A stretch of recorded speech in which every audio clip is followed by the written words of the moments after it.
We're completely surrounded by technology. It's everywhere, on your phone, in your car, your gaming console. But have you ever stopped to think about how we actually get these machines to do what we want? How does an idea that's just in your head become a real working app on a screen? Well, let's break it down. So here's the big puzzle. We think in complex ways, in stories and feelings and all sorts of gray areas. But computers, they're the exact opposite.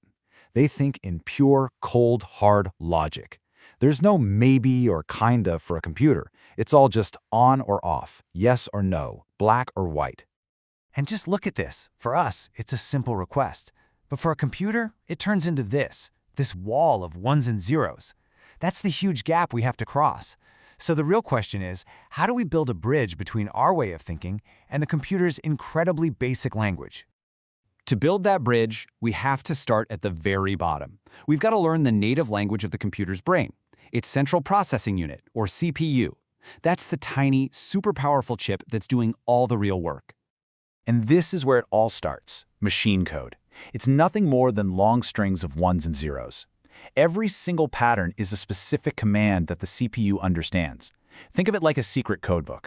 Maybe 10110 means add two numbers, and 00101 means save the answer over here. So you might be wondering, could a person just write in ones and zeros? Well, technically yes, but it would be an absolute nightmare. It's like trying to write an entire novel using only Morse code. It's just not practical. We needed a better way, a way to hide all this complexity. And what does that giant, confusing wall of binary from before actually do? It just prints two little words. Hello world. That's it. It's the first thing most people learn to code. All that effort for just two words. See the problem? Okay, so since writing in pure binary was pretty much a non-starter, the early programming pioneers created the very first step up this ladder of communication. And that next step is called assembly language. Now, I know it still looks kind of cryptic, but if you look closely, you can actually see real words. Words like move or sub for subtract. Each of these little words is a direct stand-in for a specific pattern of ones and zeros, which makes it so much easier for a person to read. Assembly was a huge improvement for sure, but it had one really big catch. It was still locked to the specific type of computer it was written for. Writing assembly for an Intel processor was like speaking a dialect only that one family understood. If you wanted to run it on, say, an AMD processor, you'd basically have to start all over. We needed something universal. So the next jump had to be a really big one. We needed to stop thinking about the tiny little instructions for the machine and start thinking about how to express our actual ideas in a way that feels more natural to us. And that brings us to what we call high-level languages. This one here is called C. And now, this is starting to look like something we can actually understand. You can literally see the words "Hello World" right there in the code. We're not just giving the computer a long to-do list anymore. We're actually describing our goal. Okay, but this creates a whole new puzzle, right? If we're writing our code in this nice, friendly language, C, how does the computer's brain, which, remember, only gets ones and zeros, actually understand what to do? What's doing the translation? Well, that translation job is handled by another special program, and there are two main ways it can be done, using something called a compiler or something called an interpreter. Let's start with the compiler. A great way to think of a compiler is like a book translator. Imagine you write a whole novel in English. That's your source code. The translator takes the entire book, and before anyone reads it, translates the whole thing into a brand new book written completely in French. That's your machine code. So when you're using a compiled language like C, there are a few steps. First, you write your code. Then you run the compiler program, which spits out a totally new file, the one the computer can actually read. And finally, you run that new file to see your program in action. Now, the other type of translator is an interpreter.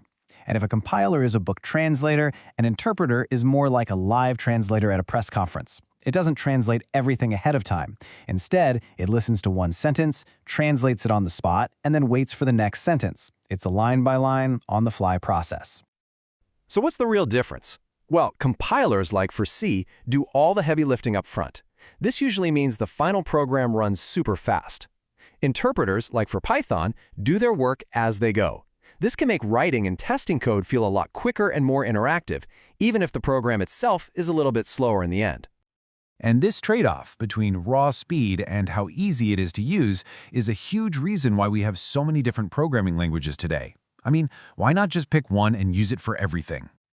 Well, just take a look at this. This is how you print Hello World in Python. It's just one single simple line. Remember that C example from a minute ago? This is way cleaner. It's a perfect example of how different languages are built with different priorities. Python's priority here is simplicity. Really, the best way to think about it is like a toolbox. You wouldn't use a hammer to saw a piece of wood, right? Same idea here. If you're working with tons of data, you'll probably grab Python. If you want to make a website pop with cool animations, you're going to need JavaScript. And if you're building a blockbuster video game where every single nanosecond counts, you'll want the raw power of something like C++. But here's the really amazing part. Even though there are hundreds of languages, and they all look a little different, underneath the surface, they're almost all built from the exact same core ideas. Once you learn these ideas in one language, you'll start seeing them everywhere. You can think of them like Lego bricks. You've got variables, which are just boxes to hold information, like a player's score. You've got functions, which are like little recipes for doing a specific task. You have conditions, which let your program make choices. If the password is right, then let the user in. And you have loops for doing the same thing over and over again. Seriously, every single app you use is just a clever mix of these basic building blocks. And there it is. We've climbed that whole ladder, all the way from those confusing ones and zeros that only the machine gets, up to these incredibly powerful languages that let us tell the computer what to do in a way that actually makes sense to us. At the end of the day, that's what all of this is for. These languages, these tools, they're just ways for us to solve problems and build cool things. It's all about turning your ideas into something real. So the only real question left is, now that you know how to speak the language, what are you going to build?